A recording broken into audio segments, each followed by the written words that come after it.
Hey, what's going on, fam? So, just another real quick video. I just want to talk about or answer a question in this video, and that's, does it matter that Bothem Jean's family was not ADOS? And the reason why I want to address this question is because a sister who follows me on this channel, and shout out to her, I'm not attacking her at all or anything. I'm glad she's following me. I appreciate her support of my channel, and I hope she keeps watching. But it's a sister whose YouTube name is Jedi I Am. And she left a comment that I, for the most part, agree with, even though I kind of disagree with the end part of the comment.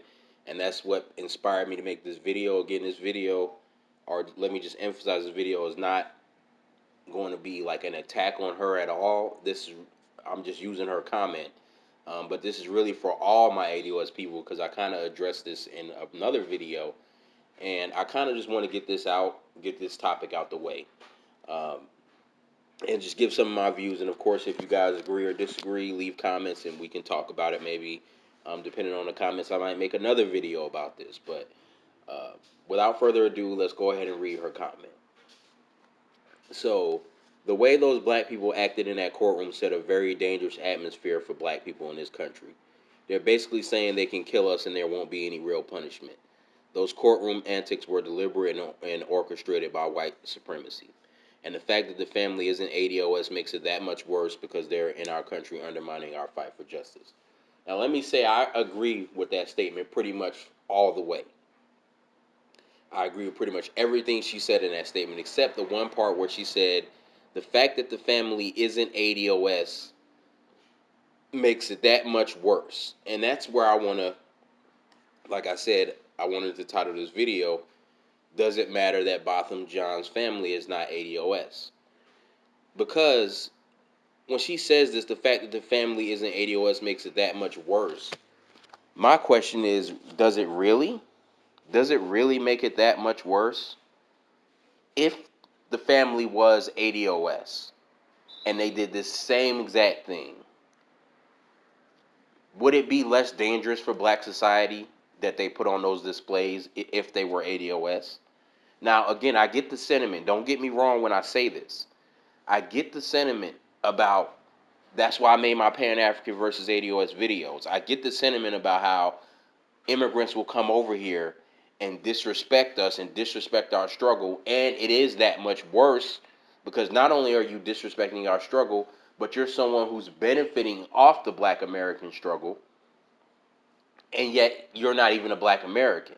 That's what makes it disrespectful, on top of disrespectful, is that at least if you're going to disrespect what black Americans have been through, come from that lineage yourself, because that way you're disrespecting your own people and your own ancestors, but at least you're also reaping the benefits of your ancestors while you're speaking on that. But if you're an immigrant, it's worse because this is not even your ancestors you're speaking on. This is not even your own blood, and you're disrespecting us.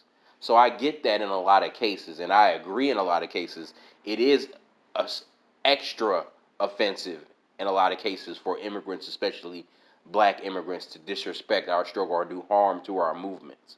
So I get that. But what I'm saying is that let's not get so focused on the fact whether or not someone's born here that we almost prioritize that over whether or not someone's a coon. Because what she's saying almost implies that if this family was ADOS, it wouldn't be as bad.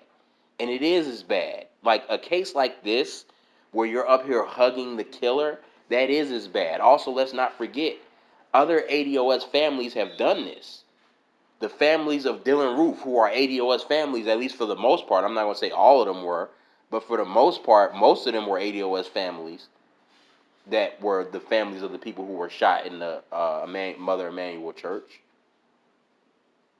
They forgave Dylan Roof, and Dylan Roof showed no remorse. At least Amber Geiger showed fake forgiveness. If you really want to compare them and say which one is worse, even though you can't say one is worse than the other. But if we're going to talk that way, what Dylan Roof's family did was almost worse than what Bothem Jean's family did, or if anything, like I said, they're the same. Because Dylan Roof showed no remorse. He never said he regretted what he did. Walter Scott's mom forgave. She's ADOS.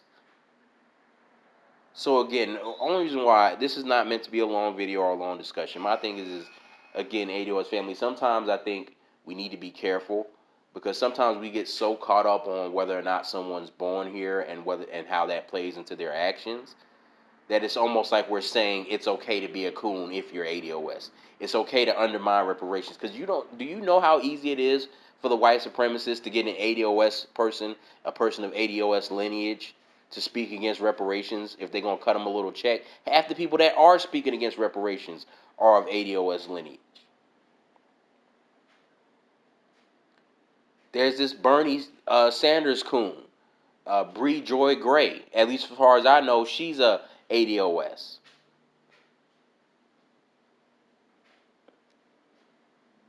And she's speaking against reparations.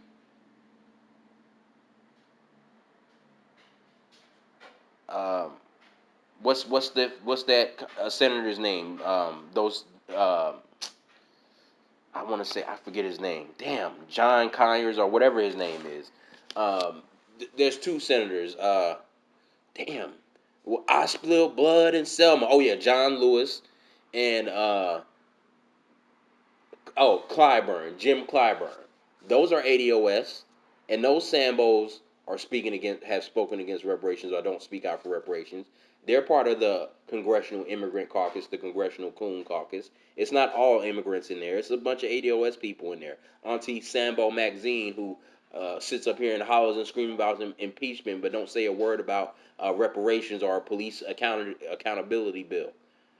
But she'll holler and scream impeachment all day, every day. She's another Sambo coon.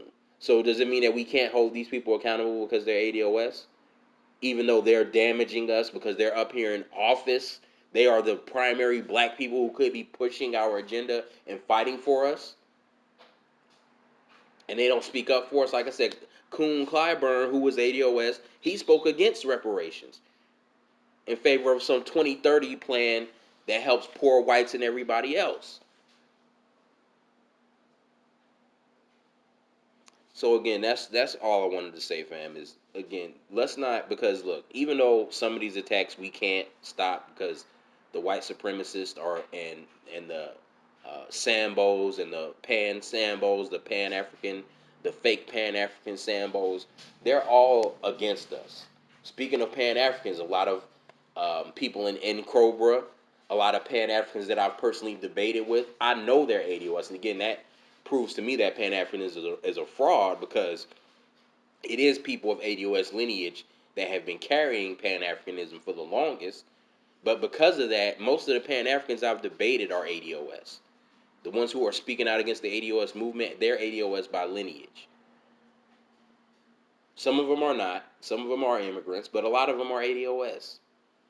So again, we can look everywhere and see ADOS coons, ADOS people undermining us. And all I'm saying is that is when other people can see that too.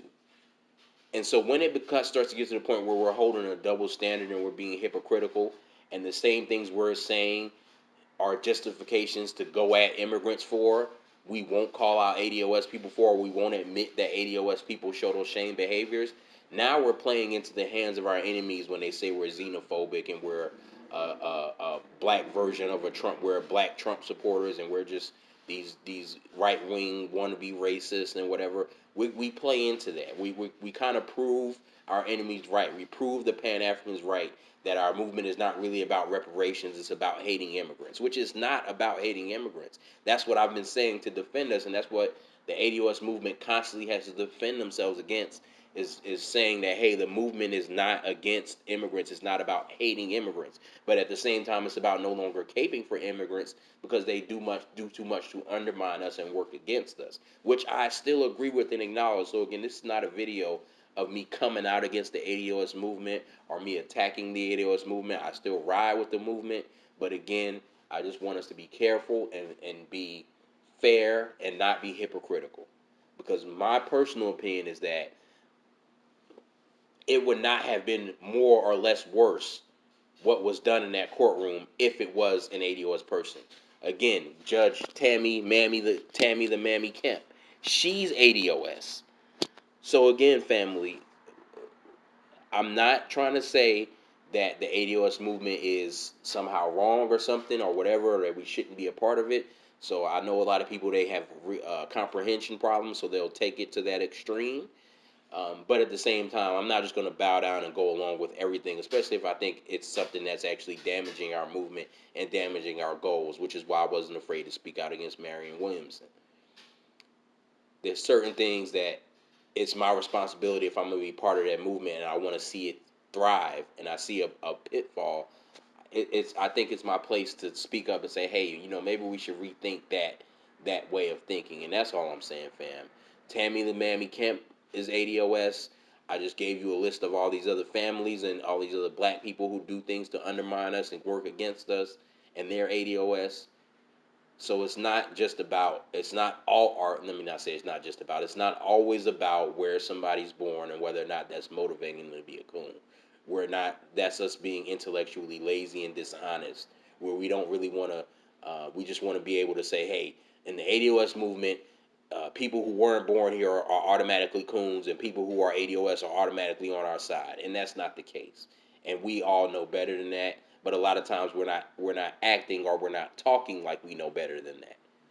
Because every time somebody does something coonish, we start wondering if they're an immigrant and all this stuff. And again, yes, that does explain a lot of coonery. I'm not disagreeing with that. There's gray areas and nuance in a lot of things when it comes to people's behaviors. So again, yes, it is true. A lot of times, these people who do work against us and are coons are motivated by the fact that they don't have allegiances to foundational Black America. And I agree with that, and I'm okay with that being called out when they are an immigrant and a coon. But I'm not always okay with us saying that someone's a coon just because they're an immigrant. All right. Most of the time, we should be saying, bringing up the immigrant thing is when people are speaking against reparations. Then we can say, hey, if you're an immigrant, your motivation is that you are not going to get it anyway, because that's true. But on some of this other stuff, that cooning could come from ADOS or an immigrant. And whether it comes from either or, it's equally as damaging to us. It's equally as undermining to us. It's equally as dangerous to us. That doesn't change based on where the coon was born. That doesn't change whether because the coon was born in America or because they were born in Jamaica. That doesn't change that. They're still a dangerous coon to Black society. And that's really all I wanted to say, fam. That's another video. Like, share, subscribe. Peace.